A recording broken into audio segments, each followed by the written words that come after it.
Voting is when you know what you want, you find out who's offering it, you let them know, sir, I want you to know that I remember you making this promise. If they're serving for the right reasons, they should be able to do what needs to be done for their community. What is it that you're going to do? Why should I vote for you? On your worst day, are you still doing what you said you would do? People forget that elected officials work for the public. Our voice is different because we're the people that put them in office. We voted you in, you rascal. And the truth of the matter is, you got 4 years to give us something that looks like what we are seeking or what we're asking for, or we will remove you. And then when they're elected and they don't do it, he says, sir, I need you to know that me and my church will never vote for you again.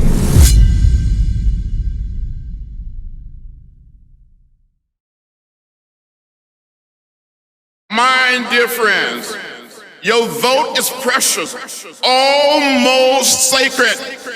It is the most powerful non-violent tool we have to create a more perfect union.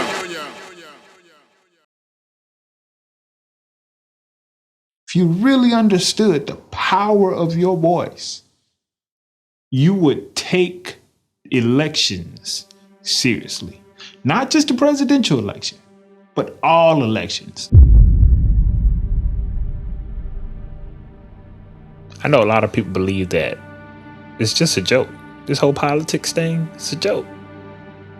This whole election is just a form of entertainment. Like, there's no way I'm going to trust these people. Who are these people? And do they care about me? Are they just all in it for themselves? I think there has to be a lot more connecting with the people, like a lot more connection, especially the younger people. Because I'll tell you now, a lot of us really are oblivious to the fact of, I was, because a long time ago, I really did not think about politics at all. I didn't really care. I just received a revelation of how important local government is maybe a few years ago. I was only president, it's just like, all right, President Obama's running for president or such and such is running for president, and that's always been considered like the most important office or that's always been on the forefront of my mind because of the exposure I had. I didn't hear anybody talking about local politics growing up, to be honest. There was a time that I only participated in presidential elections because it was the thing that was drilled into me as a registered voter, that this is the thing that matters. I didn't know any local elected officials. I didn't know how that impacted my life. I didn't understand how it impacted my life. So I'm sure if you look at my voter history along the way, I didn't vote in every single local election. And I am very transparent in saying that because I did not fully understand what it meant. Big elections are on TV. Big elections are on your radio. There's a whole bunch of advertisement. Every election is big. It impacts your life. But those are the ones when people start paying more attention. There's a presidential election coming up, so everyone's clued in to know, oh, you're running too. Oh, you're running too. But no, these are all individual elections. These are all individual people who are going to impact your everyday life. But there are special elections that happen. There are people who pass. There are people who have to move to another state. So therefore now their seat is vacated. That happened in Columbia last year. There was an election on New Year's Eve. How many people actually knew that and went to the polls on New Year's Eve or before to make sure that their voice was heard? As I looked into running for office and what that entailed, I still didn't fully understand. And there are lots of people who want to see change in their community, and they don't fully understand what that electoral and what that democratic process actually looks like.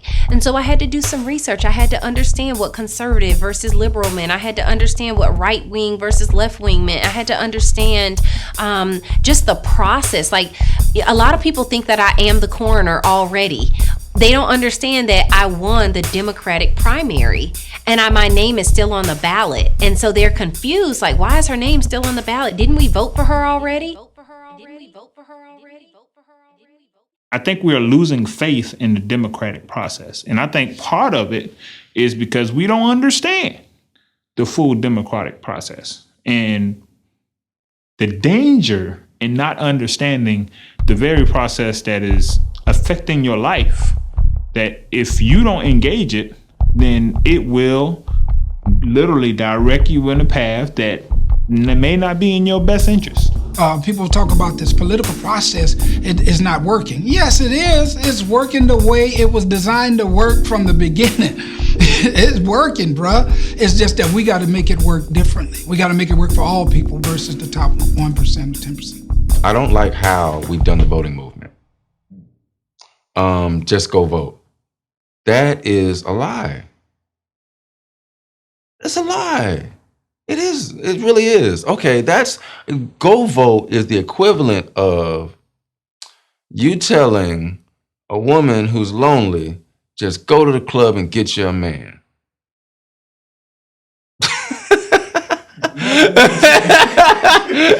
I mean, that's a lie. No, you have to research, you have to get to know, this is hiring. You're hiring a person. These people are in these positions, getting those salaries, being the person that you have to interact with their office for 6 years, 4 years, 2 years. Ain't nobody elected for 30 days. You're going to have to deal with these people. You still need to know who you're voting for. You need to know what their beliefs are. You need to know what they're going to do, and then hold them accountable. The folks that cast their ballots don't hold those people accountable, then,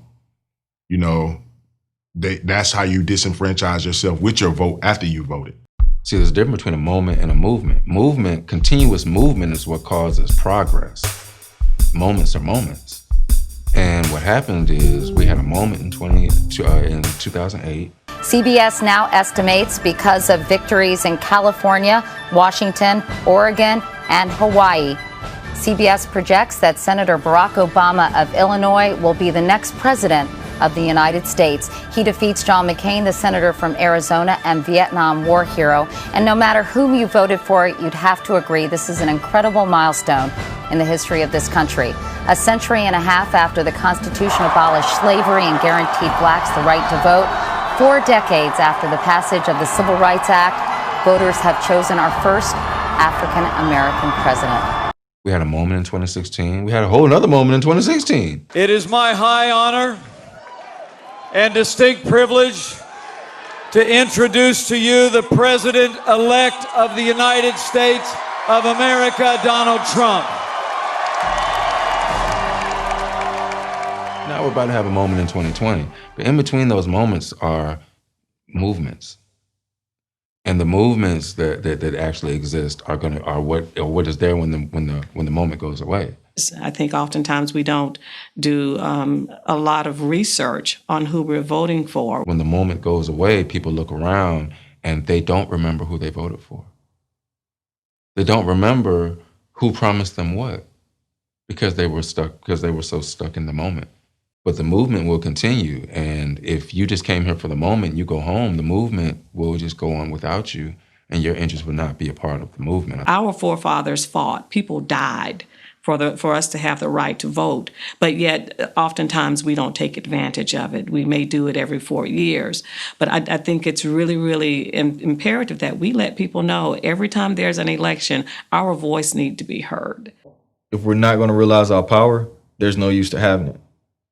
So we might as well be in a dictatorship, to be honest, if we're not going to use it. Okay, so for the people who don't vote and don't participate, I don't want to tell them anything. I want to shut up and listen. I want to ask you, why don't you vote?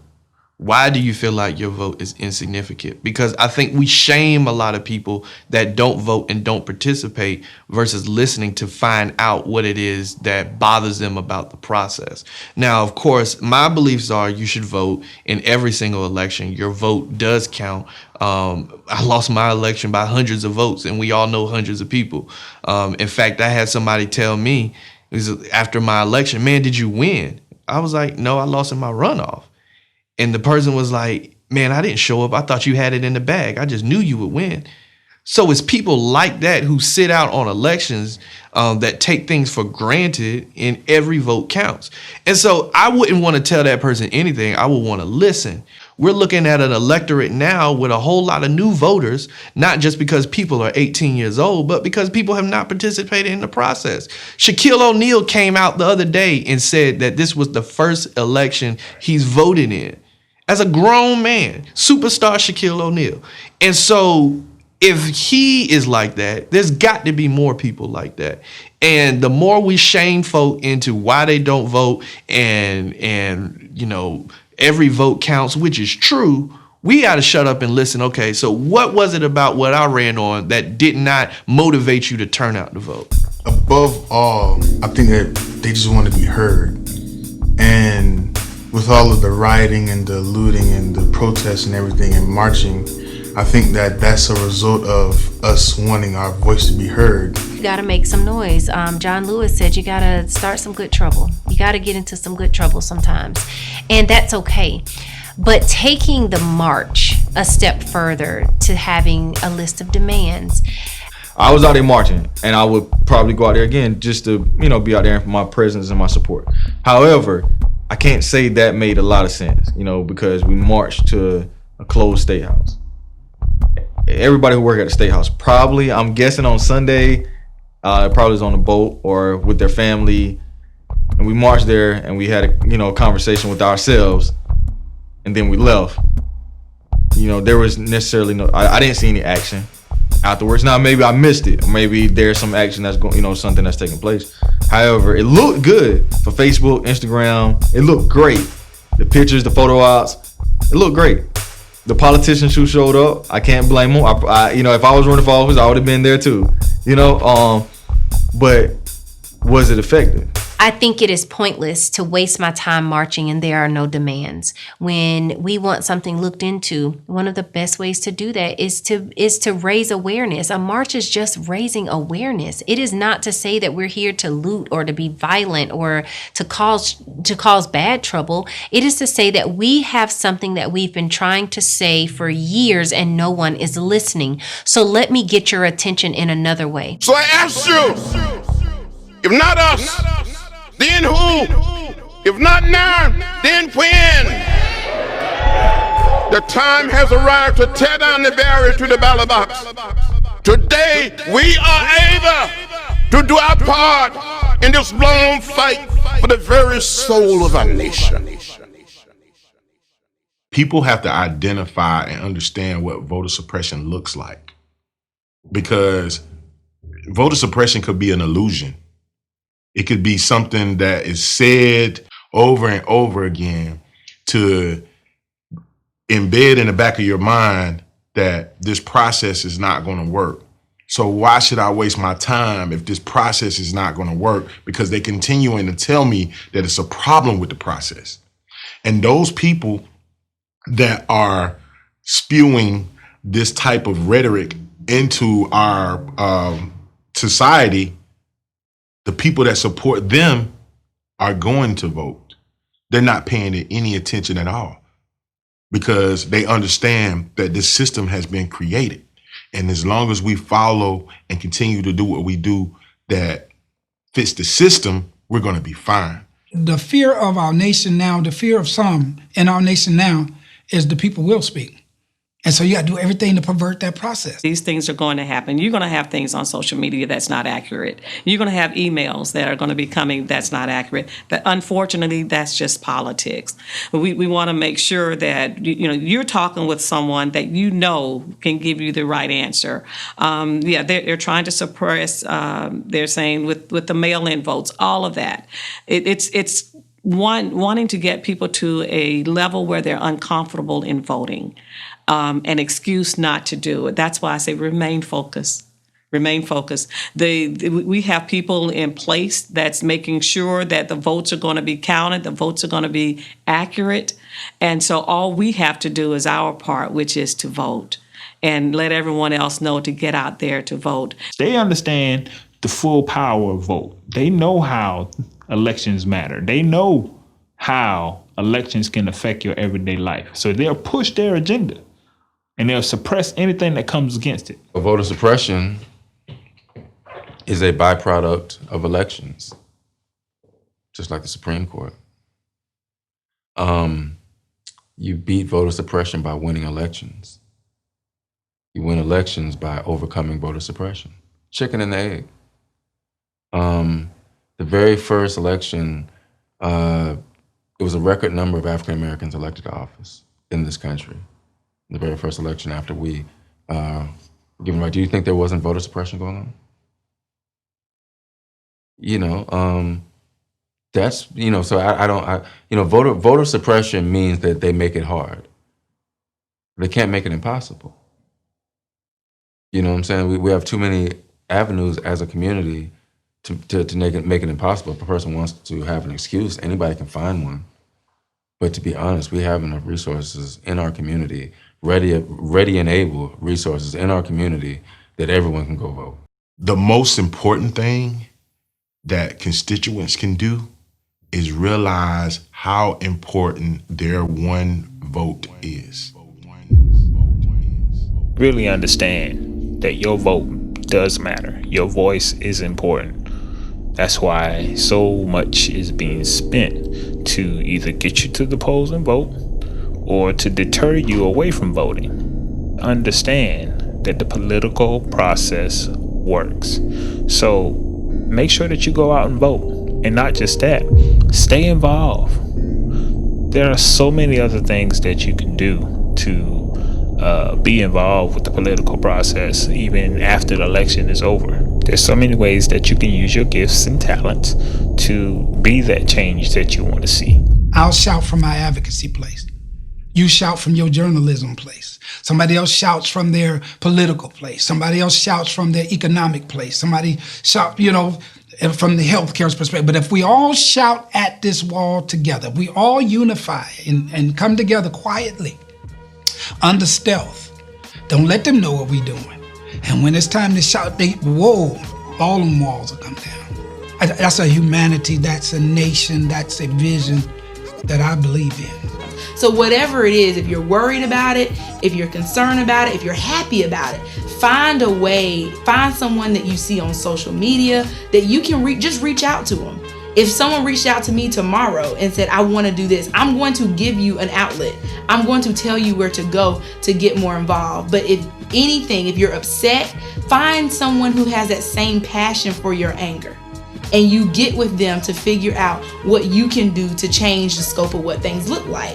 But I would really just encourage our generation, we've got to stop complaining, and we've got to use that to give us the energy to make a difference and to make a change. So if people do that, it'll be change made all over this world. And so I think when people find out what their niche is, what their expertise is, what they're called to do, man, ride that thing and collaborate with people who are doing their thing so you can help make the better goal.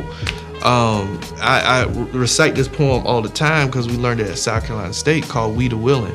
It says, we the willing who are led by the unknown are doing the impossible for the ungrateful. We've done so much with so little, we're now qualified to do anything with nothing. And so that poem is literally the answer to what role do I play? Because the answer is be the willing. As long as you're willing to do something, you're pushing the movement forward.